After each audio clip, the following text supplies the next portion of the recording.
त्यामुळे सांगितलंय आपली लाडकी बहीण योजना जी आहे ही पुढचा लगेच डिसेंबरचा हप्ता हाच हप्ता तो तात्काळ खात्यात गेला पाहिजे।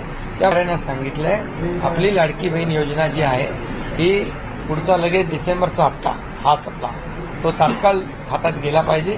त्यामुळे आम्ही 2.5 वर्ष केलं आणि ते बसून राहिले। त्यामुळे 2.5 वर्षाचं कामाची पोचपावती आहे। शेतकऱ्यांना देखील हे सरकार कधी वाऱ्यावर सोडणार नाही आणि मी आपल्याला सांगितलं अगोदर कुठलंही नियमबाह्य काम होणार नाही। हे जनतेचं सर्वसामान्य जनतेचं सरकार आहे, सर्वसामान्य जनतेच्या पाठीशी राहणारं सरकार आहे। मग तुम्हाला विजय मिळतो, तुम्हाला जेव्हा जागा जास्त मिळतात त्यावेळेस ईव्हीएम चांगला असतो आणि जिथं जेव्हा पराभव होतो तेव्हा ईव्हीएम खराब असतो। असं या एक फक्त ईव्हीएमवरच नाही आहे, पण सुप्रीम कोर्टापासून निवडणूक आयोगापर्यंत प्रत्येक वेळेला विरोधी पक्षाने जेव्हा जेव्हा त्यांच्या बाजूचा निकाल लागला तेव्हा त्यांना चांगलं म्हटलं, ही यंत्रणा चांगली आहे, सुप्रीम कोर्ट हायकोर्ट चांगलं आहे।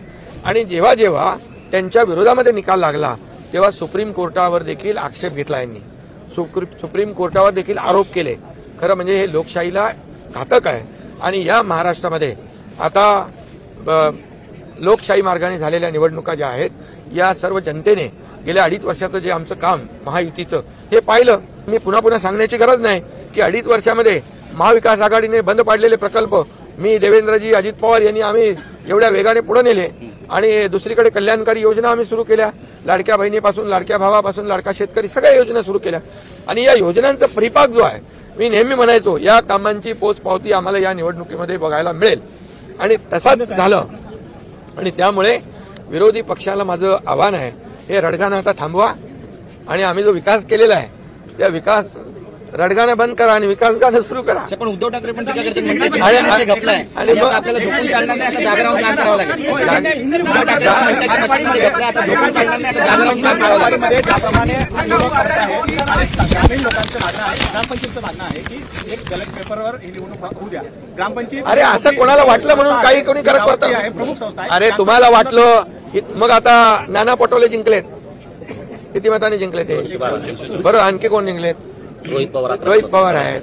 ईव्हीएम घोटाळा केलाय मग आता त्यांनी काय म्हणायचं त्याच्यामध्ये? काय ईव्हीएम घोटाळा झाला म्हणायचं? पंचायत ही संस्था तुमच्या विरोधात एक सांगतो मी, कुणाला काही वाटेल म्हणून कुणी काही निर्णय घेऊ शकतो का? हे नियम लोकशाहीमध्ये नियम ठरलेले आहेत, निवडणूक आयोग आहे, घटना आहे आणि संविधान आहे, या सगळ्या गोष्टी आहेत। त्यामुळे हे जे काय रडीचा डाव आहे हा रडीचा डाव बंद केला पाहिजे आणि या लोकांनी दिलेलं मॅन्डेट एवढ्या मोठ्या प्रमाणावर त्याचं स्वागत केलं पाहिजे। आता मला सांगा, काल शपथ घेतली नाही, ईव्हीएमचा आक्षेप, मग आज शपथ घेतली, मग ईव्हीएमचा आक्षेप दूर झाला का असं म्हणायचं? आणि म्हणून हे सगळं फक्त गेल्या 2.5 वर्ष आम्ही हेच पाहतोय, आरोप आरोप आरोप।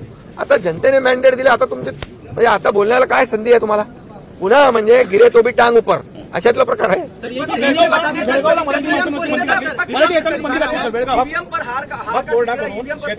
महायुति सरकार ने जीता है, ये काम के बलबूते पे जीता है और लोगों ने जो मैंडेट दिया है ये मैंडेट को तो विपक्ष ने स्वागत करना चाहिए और साथ देना चाहिए इस राज्य के विकास के लिए। अभी उन्होंने कल शपथ नहीं ली थी, बोले ईवीएम का घोटाला है, तो अभी आज शपथ ले ली, तो क्या ईवीएम का घोटाला के आक्षेप खत्म हो गया? सरकार आहे हे शेतकऱ्यांचं सरकार आहे असं तुम्ही म्हणून सरकार आहे असं म्हणून पुढे आले आहे। आता मात्र वक्फ बोर्डा करून शेतकऱ्यांचे जमीन रिकामा करण्याचा आदेश देण्यात आले आहे। देखिए नियमबाह्य कुठलंही काम होणार नाही। हे सरकार नियमाने चालणारं आहे, लोकशाही मार्गाने चालणारं आहे, संविधानाच्या मार्गाने चालणार आहे, त्यामुळे कुठेही कुणावरही अन्याय होणार नाही।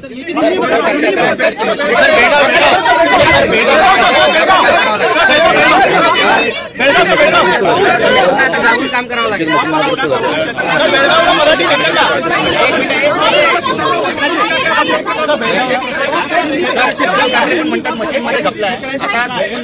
अरे बाबा, डोळ्यात तेल घालून काम करू दे, चांगलं आहे, काम केलंच पाहिजे।